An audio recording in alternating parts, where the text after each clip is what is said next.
Reflexo socioeconômico da regularização fundiária na região Calunga.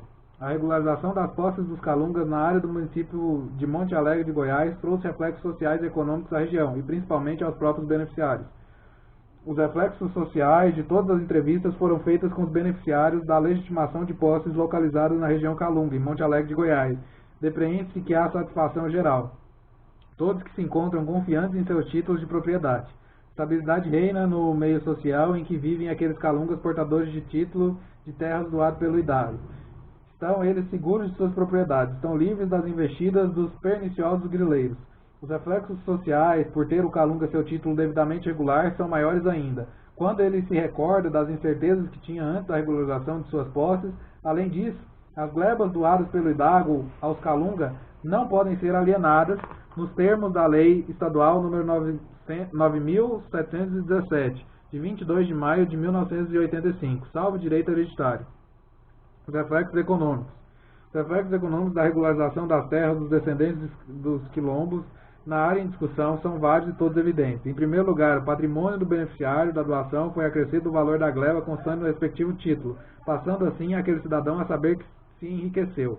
Em segundo lugar, o donatário da área tem o direito de ser financiado pelo sistema de crédito rural para produzir adequadamente em propriedade rural de seu domínio. E por fim, é também reflexo econômico o só fato de ser proprietário e ter, só por isso, o dever de fazer com que sua propriedade venha a cumprir a função social, preenchendo todos os requisitos do artigo 2º do Estatuto da Terra, no artigo 186 da Constituição Federal, já transcrito no item 5.2 do capítulo 1 da presente dissertação, e ainda no artigo 9º da Lei 8.629, de fevereiro de 1993, sendo assim redigido.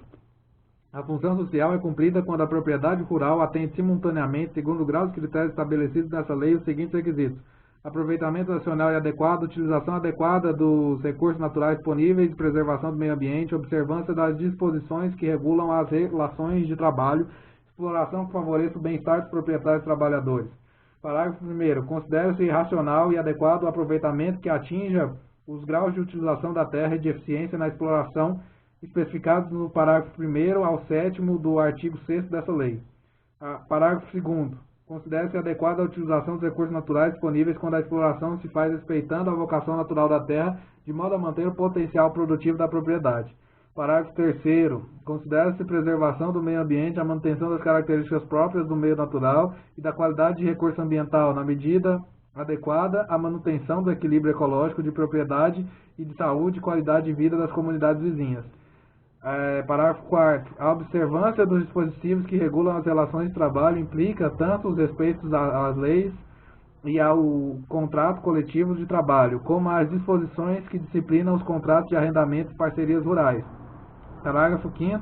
A exploração que favorece o bem-estar dos proprietários e trabalhadores rurais é a que objetiva o atendimento das necessidades básicas dos que trabalham na terra, observada as normas de segurança do trabalho e não provoca conflitos e tensões sociais no imóvel.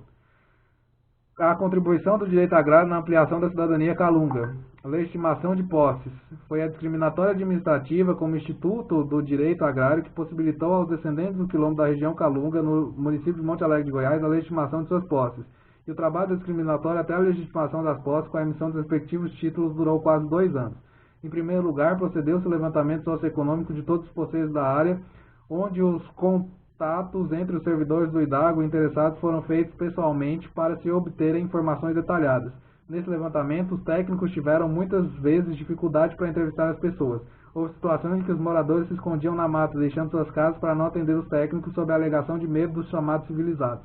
Naquela época havia ainda pessoas que tinham medo da escravidão, daí o receio de se apresentarem aos servidores dos órgãos de terra do Estado. Em segundo lugar, instalada a Comissão Especial para a Promoção da Discriminatória Administrativa, cujo processo é dos mais conturbados, começaram-se novos contatos com o povo calunga. Essa fase da discriminatória serviu muito para os técnicos do Idago sentirem que se tratava de um povo de vida, organização e cultura próprias. Nessa fase que se descobriu haver muitas pessoas sem registro de nascimento. O procedimento da discriminatória administrativa é o constante na Lei 6.338, de 76, na Lei Estadual 9.541, de 1984, que dispõe sobre a discriminação e arrendação das terras devolutas do Estado e da outras providências, o que será exposto a seguir. A área eleita pelo presidente do IDAGO foi de 50 mil hectares, que representa toda a área calunga no município de Monte Alegre de Goiás. O procedimento da ação discriminatória obedeceu às regras da lei. Publicaram-se os editais em cujo prazo foram convocados os interessados para apresentar seus documentos. Tudo nos precisos termos do artigo 4º da Lei Federal 6.383, inclusive, se fosse o caso, testemunhas. A fase das habilitações. Esta fase da discriminatória administrativa compreende 60 dias de atendimento em que a comissão especial se posta no local designado pelo edital, recebendo os documentos e informações de que trata a mencionada lei. Nessa fase, começa-se a conhecer a situação fundiária da área delimitada. Examinam-se ainda os aspectos sobre a confrontação da área, nome dos confrontantes, natureza das benfeitorias, culturas, criação e financiamento, ônus incidentes sobre o imóvel e os comprovantes impostos. Para ser habilitante na discriminatória administrativa é preciso ser proprietário, ocupante ou interessado. Tem que ser pessoa ligada à área em discriminação. Nesse período, os títulos trazidos à colação dos confrontantes com dos imóveis lindeiros, buscando-se as suas origens até a saída daquela terra do Estado. Cada processo individual deve ficar bem caracterizado o domínio ou a posse em suas respectivas confrontações. Tudo como está no artigo 5º da Lei 6.383 de 76, que dita: a comissão especial atuará e processará a documentação recebida de cada interessado em separado, de modo a ficar bem caracterizado o domínio ou a ocupação em suas respectivas confrontações. Parágrafo 1º. Quando se apresentarem 2 ou mais interessados no mesmo imóvel ou parte dele, a comissão especial procederá à apensação dos processos. Parágrafo 2º. Serão tomadas por termo as declarações dos interessados e, se for o caso, depoimento de testemunha previamente arrolada. Havendo 2 ou mais interessados no processo, procede-se à apensação das habilidades para posterior decisão com a audiência dos interessados, quando poderá ou não haver acordo entre eles. Faz-se nessa mesma fase vistoria para serem apuradas as benfeitorias declaradas ou não e outros fatos que interessem à legitimação ou à regularização das respectivas posses. Terminado o prazo para habilitação, o presidente da comissão especial deve se pronunciar em 30 dias em cada processo sobre alegações, determinando de logo a dominalidade ou não dos títulos juntados, bem como boa-fé dos ocupantes, mandando lavrar os respectivos termos.